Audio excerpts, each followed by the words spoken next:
정부가 가계대출 관리에 나선 뒤 증가세가 한풀 꺾였다는 내용 여러 차례 전해드렸습니다만 여전히 소득보단 빠르게 늘고 있습니다. 특히 60대 이상에선 이상 징후도 발견돼 대책 마련이 필요하다는 지적까지 나오고 있습니다. 조태영 기자입니다.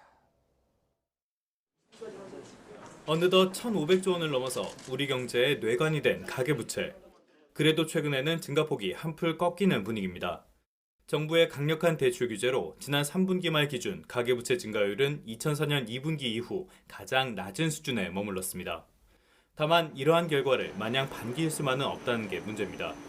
처분 가능 소득과 비교한 가계부채 비율이 160%의 벽마저 넘어섰기 때문입니다.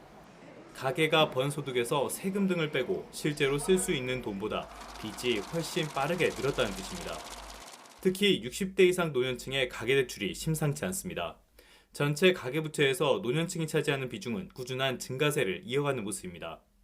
지난 2017년 이후 청년층과 중장년층의 증가율이 절반 이하로 떨어진 와중에도 노년층의 증가율은 비교적 높게 유지됐습니다. 60대 이상 대출의 절반 이상이 상대적으로 금리가 높은 비은행 대출이라는 점도 우려스러운 부분입니다.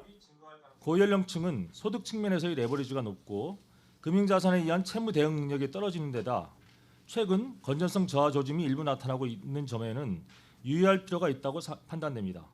한국은행은 전반적인 금융 시스템이 비교적 안정적이라면서도 저금리 기조 장기화에 따라 부동산과 고위험 자산으로 자금이 쏠릴 수 있다는 점, 그리고 지방을 중심으로 악성 미분양으로 평가받는 준공기 미분양이 늘고 있다는 점 등을 위험 요소로 꼽았습니다.